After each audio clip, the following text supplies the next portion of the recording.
Everything that was important to me was simply scoring. Simply scoring. Fantastic competitor. He was a fantastic competitor. Klinsmann! If I didn't score, even if we won the game, I was still very upset. He's a legend. Proper legend. Played always with total commitment. Being a driving force on the field is the most fun you can have. He's a legend. Proper legend. Fantastic competitor. Simply scoring. Oh, that's top class. Jürgen gave his best in every single game. Everything that was important to me was simply scoring.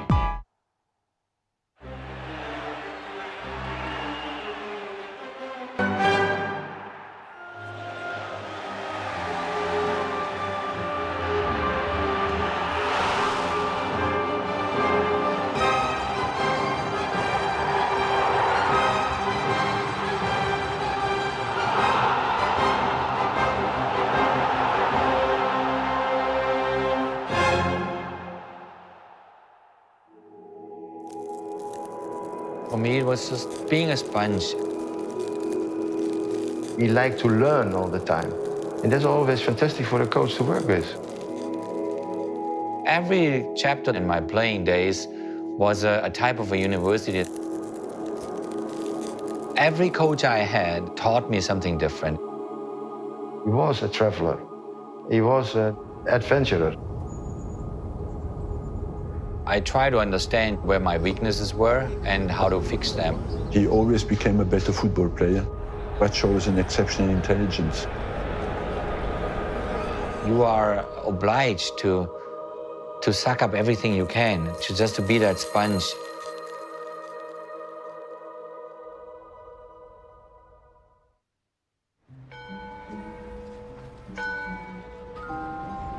It all started in a small little town in Germany. Coming out of the baker family, my dad basically worked 14, 16-hour shifts every day. He said, you finish off your baker diploma. If something happens and you get badly injured, you can go back and have something. I wanted to make sure that I don't have to have that life, so I finished it off. And then I pursued only football from that moment on. The youngster's clear appetite for goals signalled his escape from the bakery. When the Stuttgarter Kickers, a second division club at that time, came and said, we want you to sign a pre-contract for once you come out of the youth system, that's when I understood, oh, wow, you really, could play professionally. My first big move from the Stuttgarter Kickers second division team to VfB Stuttgart, the first division team that won the championship, was very easy for me because I still stayed at home. And I was just a local kid. In Stuttgart, the former Dutch international Arie Haan almost won the World Cup in '74 and '78.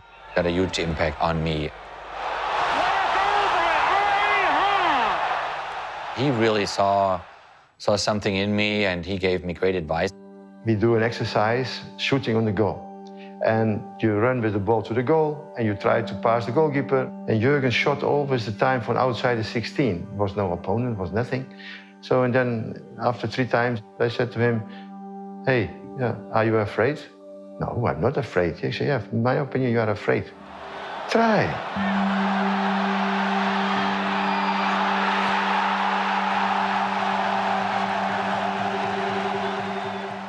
The bicycle kick against Bayern Munich in '87 was my door open. More beautiful not possible, in the technique and in how they did it. It was when Franz Beckenbauer sat in the stand in Stuttgart, watched this game, and a month later I played my first cap for Germany against Brazil. Definitely the most important goal in my career. 7 goals in 2 seasons under Hahn were enough to persuade national coach Beckenbauer to give the 23-year-old his chance. Franz Beckenbauer had a huge impact on me. He was just calm, and I could make this and says, but I trust you, no problem. Klinsmann's first national test was provided by the European Championships in 1988, hosted on home soil. '88 was a very special year to me. Obviously, the first big tournament with Germany. Klinsmann gives West Germany the lead. and then losing against Holland is going crazy for that tournament, and then you don't win it.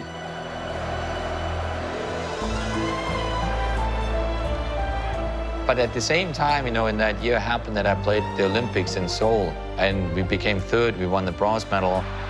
It was for me just like an eye-opener, because the Olympics told me there's more to it than just playing football. I met other athletes and I saw how much effort they put into their sport that they love. So it was for me, probably the most important event in my career was the Olympics.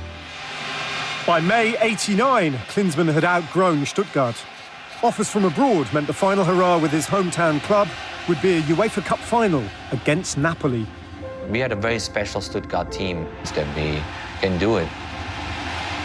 But there was one guy in the way. Maradona, when he decided to do it other ways, then he was just on a different level. When I had the offer from Inter Milan, Arihan said, you gotta go. There's nothing to learn anymore. You have reached what you want in Germany. Now you can go. Down in Italy, that's where your other teammates are, Matthäus, you know, Förler, Brehme, but there's also Maradona, Careca, Alemão, Gullit, Van Basten, Rijkaard. You gotta go. So I packed my stuff and I drove down to Milan and opened up the next chapter. In Italy, the sponge would continue to soak up inspiration from another of the European Games' most revered coaches. My relationship was a father-son relationship with Trapattoni. He taught me an amazing amount of stuff. Italians are fanatics in tactics. He walked me around on the field, you know, to understand certain movement patterns, to understand certain defensive patterns, just for hours, you know, and all I wanted to do was scoring goals. For us Germans, it's a 4-3 that is exciting. We were in a great team with Inter Milan. There were 5 Italian national team players, obviously 3 German national team players. The learning curve for me was unforgettable. We won the UEFA Cup. To win a European trophy with an Italian club is something very special. It will stay forever with you and the club. So it was definitely the highlight of my Inter time.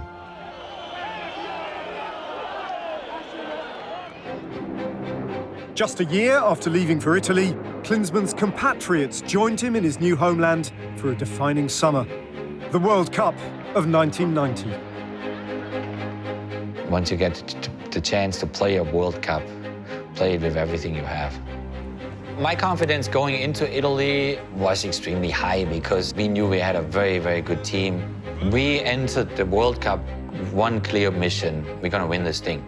We knew that if we get our act together, we are the best team. So we didn't fear anybody. We had this kind of inner feeling that no matter what will happen, we'll figure it out. Beckenbauer's team was spearheaded by the powerful dynamic between Klinsmann and Roma striker Rudi Völler. Amazing hard worker, but just so intelligent. He smelled everything ahead of time. I was more a type that needed to move around, to run a lot, to get all my energy out. He just let me run. He was better at sprinting and could cover a lot of ground. I was more skillful at solving tactical problems. But he knew what I was doing, and he knew exactly when there's the right moment now to connect.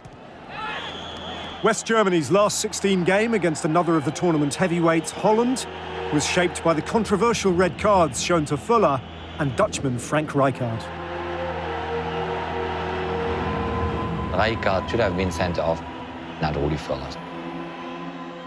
Yes, but strangely enough, although the red cards were bad for both teams, it was worse for the Dutch because it led to there being more space on the pitch. It hit them more than it hit us because they lost one of their top defensive players. Klinsmann's subsequent lone display against the Dutch was celebrated in the German press as an almost perfect individual performance. After a couple of minutes, I realized I have a lot of space here to run into, and I can start to terrorize this defensive line. That's how I grew probably to one of my best games in my career. Jürgen was just playing at such a high level and had this amazing capacity for running.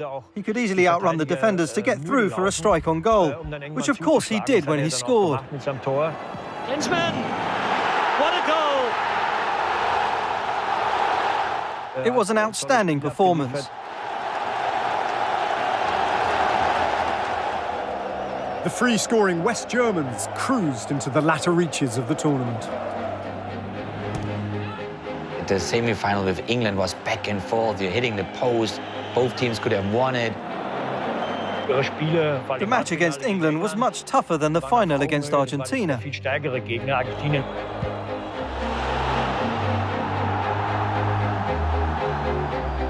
The final itself was really sad because it was not good enough for a World Cup final.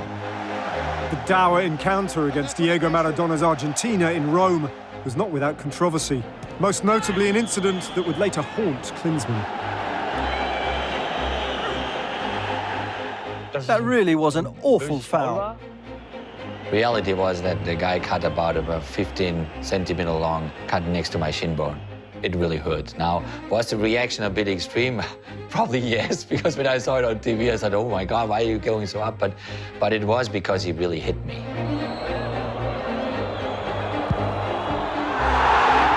I think Argentina knew that they had almost no chance against us. We were just on a roll, like a locomotive going through a tunnel. The greatest moment in the career of any footballer. You party for days, you know. You share it with everybody around you and with the thousands, millions of people from your country, but you don't really comprehend what it means winning a World Cup. You only comprehend that far more later on when you're not playing anymore. When you realize that what happened there in that specific moment when you win a World Cup means the world to a lot of people. However, after the dizzying celebrations of 1990, the German hangover would come. There is a sense of relaxation, a sense of, oh yeah. We were conceited, pretentious and arrogant.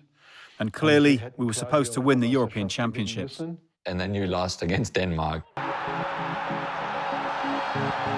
Klinsmann looked to erase the disappointment of Euro 92 with a fresh start at AS Monaco, whose young French coach showed him there was still much to learn, even for a World Cup winner. He had a big ego, but with a small ego, you don't make a big career. So it's as simple as that. Bien joué. I didn't know what to expect. You know, I had one conversation with Arsene Wenger. And when I started to work with him, I saw a coach with an amazing intellect. Ah. La la la la la la la. Simply ahead of his time. He had that obsessive determination to score. The strikers have the pressure of the team on their shoulders, you know, and Jürgen dealt well with it. What I loved on Arsene is that he gave me a lot of responsibilities. The German's 19 goals in his first season led Monaco to second place in the French First Division in '93. But with champions Marseille later banned from European competition for match fixing, Monaco took their place and reached the last four in the '94 Champions League. The main reason why we lost that Champions League semi-final at AC Milan was that we were not mature yet. That summer, Klinsmann travelled with the German national side to the States to defend their World Cup crown. But the lessons of Sweden 2 years earlier clearly hadn't been learned. It was basically the easiest World Cup to win ever because we were the only team in that World Cup that could have or should have beaten Brazil. Things aren't always logical in football. In '94, we actually had a better team than we'd had in '90. We just thought, no, we're Germany, we will go automatically to the final and then we play the real game. There were 4 players there who really didn't give their all for the team, due to reasons in their private lives.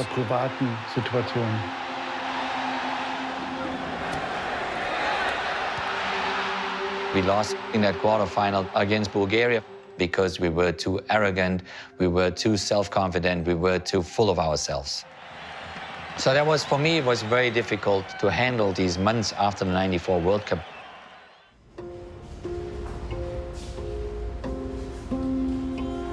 Restlessness gripped the free-spirited Klinsmann once more. Now 30, it would take another new beginning to ease the pain of USA 94. I had that offer from Tottenham all of a sudden, and I just said with my wife, you want to do London, you want to do Tottenham, you want to explore? And we said, yeah, let's do it. When we first heard about Jürgen coming to the club, everyone was very, very excited. We'd all watched him on the telly, this blonde bombshell that was full of enthusiasm, big long strides, getting onto balls and hitting shots. From the first seconds Jürgen walked into the club, he puffed his chest out, his blonde hair was waving all over the place, and he just said, let's play football. He settled very quickly. I don't know if you remember, but before the first game, the paper here accused him that he was a diver. And I had no idea, what do they mean? And I had to ask people, you know, and they said, well, they refer it probably to the 90 World Cup, you know, with the final against Argentina when they got fouled. But the main test is really just they provoke you because they want to see how you take it. So there comes the first game at Sheffield, and we drive up to the stadium, and the fans were receiving us with the bus with their signs 5.8, 5.9. And I said, you know, and Teddy says, Jürgen, you score, we're all going to dive. And the first thing he did, he was a big, big dive. And he won everybody over. It was a way for him to say to the English fans, I'm here for a bit of fun, no hard feelings, whatever, you know, let's enjoy ourselves. The feeling was clearly mutual. Klinsmann... He came, he wanted to fit in, as simple as that. Teddy Sherman, Gary Mabbott, other teammates, Darren Anderton, Nick Baum, they took you on the side and said, let's go and have fish and chips and have a beer. And I said, beer in daytime, are you crazy? There was a place in Walthamstow called Charlie Chan's. We used to go there after a game to chill out and have a few beers. And we said to Jürgen one night, after he'd just scored, do you fancy coming and have a few beers? He was like, yes, I will come. About 11 o'clock that night, Jürgen Klinsmann walked into Charlie Chan's and everybody couldn't believe it in there, and had a fun night again. I was developing my game, and for him to come and play and say, look, I'm this out-and-out striker, I'm going to be bombing on. It suited my game perfectly, that I could win headers, I could drop off, I could turn, I could try and feed him, he would feed me. It was a perfect understanding that we didn't get in each other's way.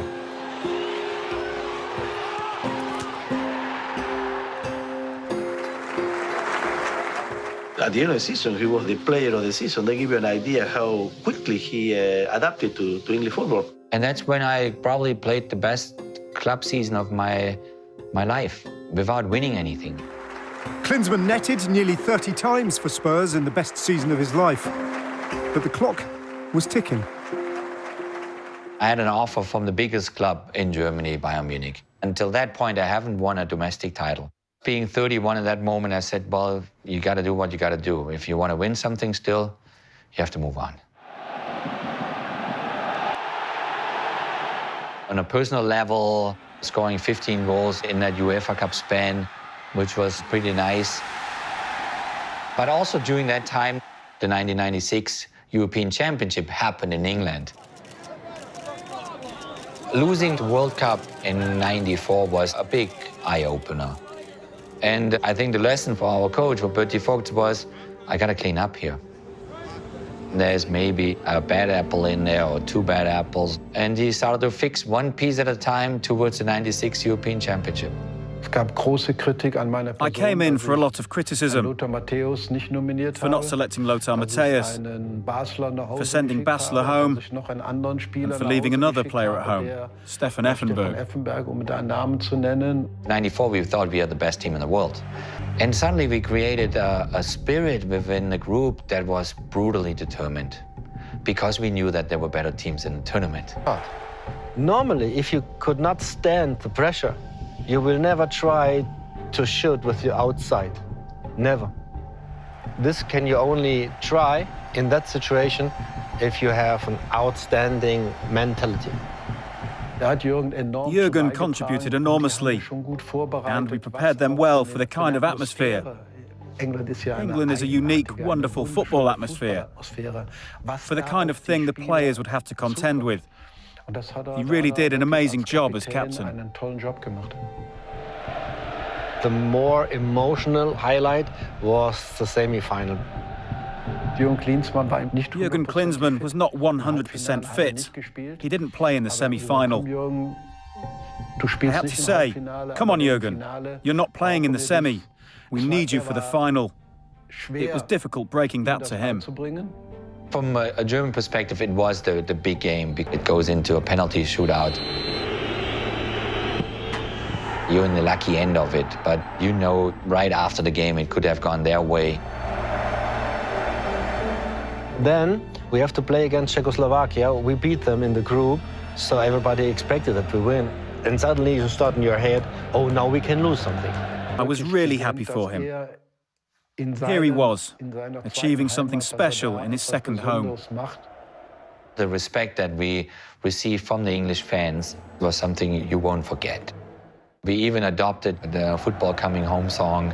We brought it back to Germany and we're singing it all day long, but not because of, God forbid, making fun, because we loved the song. More than any other song, we loved that song. To a brief return to Italy with Sampdoria and another season at Spurs before taking his bow at his third and final World Cup. I still scored okay amount of goals, but I already led into the '98 World Cup where I felt like, you know what, you are not the same anymore. I think it's time. Now with a helicopter pilot's license in California, working under such a variety of coaches has granted Klinsmann a unique overview of the game. All of them really are teachers in a way that you as a student of the game, you are obliged to suck up everything you can, just to be that sponge. I was not surprised when he became a manager, no, because he had strong ideas, he had opinions, he had the good and the bad side of a German sometimes. When they have an opinion, they are right, you know. Having coached Germany, having coached Bayern Munich for a year, having coached the United States for 5.5 years, I started to realize, holy moly, how much is on your shoulders there. From humble beginnings in the German bakery, Klinsmann's open mind and free spirit have enabled him to live out a fairy tale career. The greatest success any footballer can have is becoming a world champion. He played a massive part in achieving that success. He just gave out so much warmth and love to everybody that he was great to be around. An absolute world-class player, world-class striker. He worked incredibly hard with his ideas and his future plans, and German football is still benefiting from that. I'm forever thankful to this amazing game, but I'm always thankful that I have a diploma as a baker, even if I don't practice it anymore.